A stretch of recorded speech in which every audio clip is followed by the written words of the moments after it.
जब गर्मी के दिनों में गेहूँ, चना, सरसों आदि फसलें कट जाती है, तब आप ये सोचते होंगे कि अब कौन-सी फसल लगाएँ ताकि गर्मी के समय का भी सही से यूज़ हो जाए और एक अतिरिक्त फसल ली जा सके। आप देख रहे हैं सौरभ किसान और आज आप जानेंगे कि उड़द की खेती एक अतिरिक्त फसल के रूप में या गर्मी के मौसम में मार्च-अप्रैल में कैसे करें? तो चलिए जानते हैं।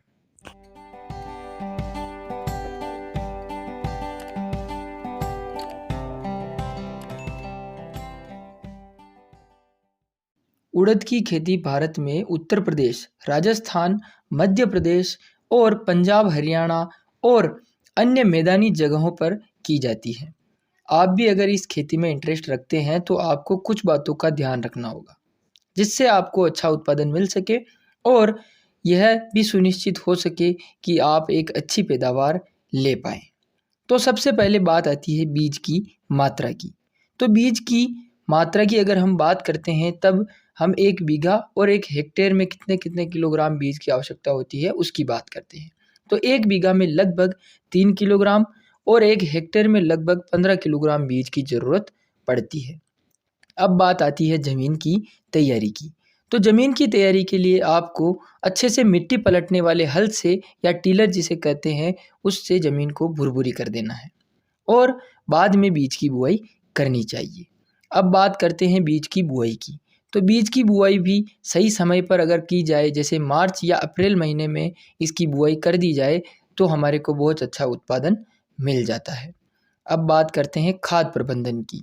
तो खाद वैसे तो खुद उड़द में ही खूब होता है, पर जब बीज के उगने के शुरुआती दिन होते हैं, तब 15 किलोग्राम डीएपी का छिड़काव कर देना या फिर बुआई के साथ ही जब बीज डाल रहे हैं हम मशीन के अंदर, तभी अगर बुआई के साथ ही हम डाल दें, तो बहुत अच्छा रहता है।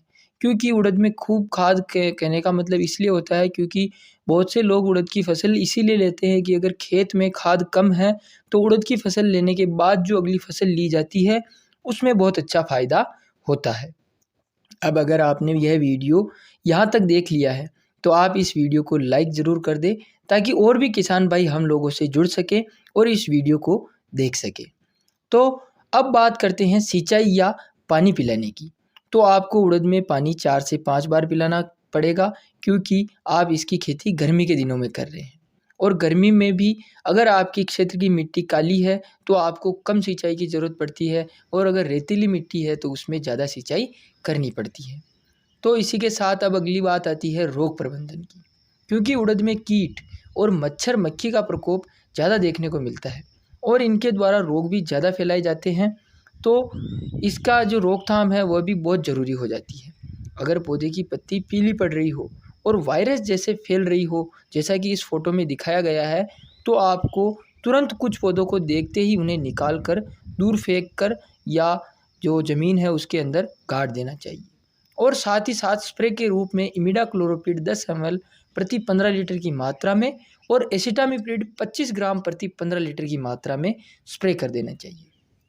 और इसी के साथ साथ अगर आपके उड़द के पौधे के पत्ते जड़ से सूख रहे हैं, तो आपको फंजीसाइड बाविस्टीन, जिसमें मैनकोजेब और कार्बेंडाजिम दोनों होते हैं, 30 ग्राम प्रति 15 लीटर की मात्रा में छिड़काव करना चाहिए।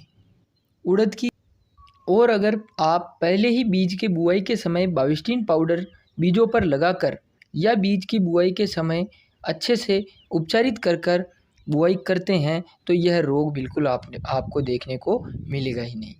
तो इस तरह से आपने अपनी उड़द की फसल में कीटों और रोगों से कैसे बचा जा सकता है जाना।